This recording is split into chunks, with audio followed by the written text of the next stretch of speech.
Good morning, everyone. There is a look from our Unico U.S. Bancorp Tower, downtown Portland. Thank you so much for joining us. Well, he is one of our absolute favorite guests, a man who needs no introduction. We welcome back the one and only actor Stephen Tobolowsky. Stephen, how you doing? I am doing okay, even though I am standing on the precipice of absolute disaster. What do you mean? What's going on? My wife is at the tile shop now, talking to a contractor about redoing our kitchen. And then she decided we have to also redo our upstairs bedroom, which means I have spent the last 3 days moving everything that's for everywhere in this house into other spaces and rooms everywhere. It's a total mess. And were we to talk next week, I would be in the middle of HE double hockey sticks. It would be terrible. Now, do you ever give your opinion on what tile to pick out, or that's her? No. Yes, smart. No. That's woman's work.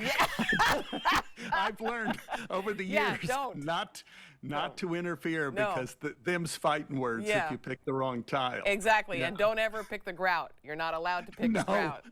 There's that. No.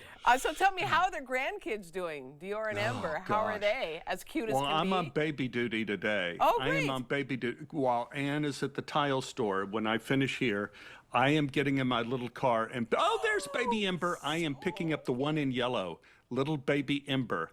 And she, in the past, I want to say 6 weeks, has gone from crawling to walking to running to actually running sprints. Oh, wow. And so, look how cute she is. I am on, that is the first dress she wore. So she was so excited to wear a dress. And so we have all sorts of things planned. We're going to go to the park today. Ann is not going to be here. She's going to be with the tile man, which could be the subject of another meeting between us, Helen. Ann and the tile man.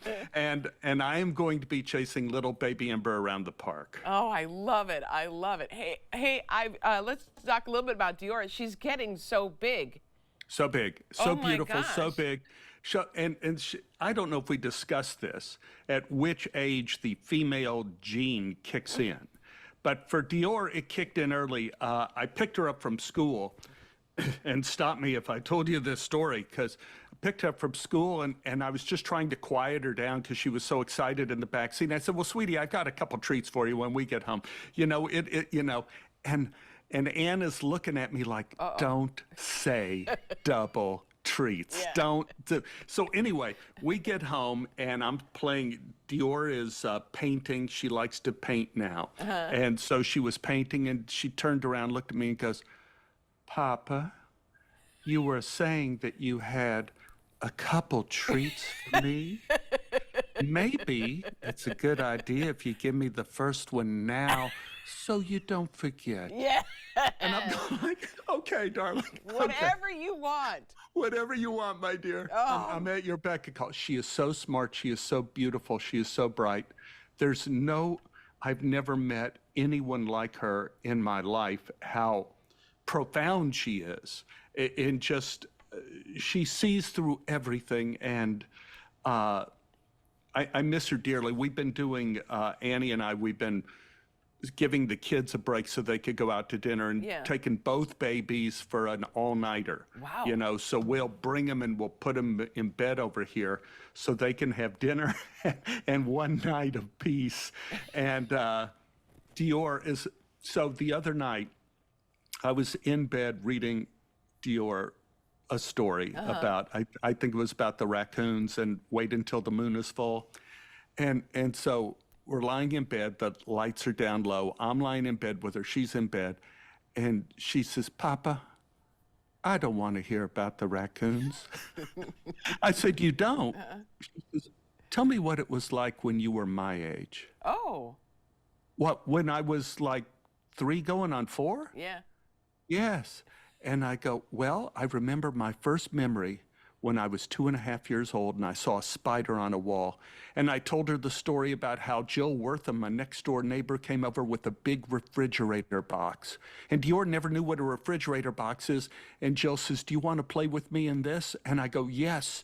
And we went outside, Jill and I couldn't have been probably 3.5, and we dragged that refrigerator box up and down the street, and then the thunder started, and we ran inside the refrigerator box, and the rain came. And I felt so warm, and I felt so happy being in that box. Yeah. Right there and I thought, this is what it must be like to be married. You know, that I feel like I have, and this is, I'm 3.5. Yeah. This is, I have this girl that I like so much, and I'm in this refrigerator box, and I'm so warm and dry. And life is good. Did Dior draw a picture for you? Yes, her style of drawing, now she's drawing, as opposed to just shapes, she's turned them into people now.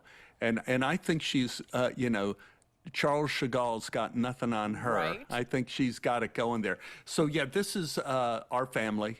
There we are, fairly represented, I think. That's so cute. Okay, now I have to ask you something, and it's about the play your wife directed. You were just in, right? I mean, I don't know if it's still going on, but tell me about it. No. Because it's an unusual. No. No, what? It's not going on? This was a gigantic, enormous, amazing, magnificent nightmare. So this is a new play by Jamie Brandley called Romeo and Juliet, is performed by the Senior Citizens Society of Fine Arts. So it's about an old folks home that wants to do a production of Romeo and Juliet. And in it, I play Romeo.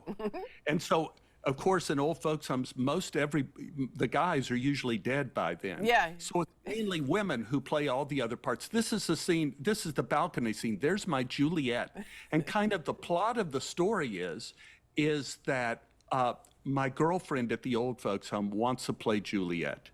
I'm the only guy who's still alive that could stay awake. So I'm playing Romeo. And then they say that my girlfriend cannot play Juliet. A new person has joined the old folks home, and she is the picture of innocence. And this girl comes into audition, and it just turns out that she, in life, in the play, was my first love when I was 18 years old. Wow. And I got shipped off to Vietnam when I was 19. Yeah. I wrote her and asked her to marry me, and she never got the letter, just like in Romeo and Juliet. Now, that's part of the plot, that she never got the letter, so she married someone else. I've had 3 marriages since then. And who walks in now but the first love of my life? And it becomes the real story of Romeo and Juliet as told by the play. Wow, I like this. It's hilarious. It's heartbreaking. It's so sweet. And so we've been working on it for 2 years. The playwright is Jamie Brandley, who won the Humanitas Award for playwriting before. And I have another funny story about her later. But the whole deal was, they said, if we are able to perform this play in Santa Barbara one time only, that there are people there that are doing a Shakespeare festival in Verona, Italy, of variations of Shakespeare's plays. And if we're able to mount it, we are in the running to perform Romeo and Juliet in Verona, Italy. Wow. Oh my gosh, that's incredible. Wow. Okay, now here's a question I've been waiting to ask you. The Lay's potato chip commercials.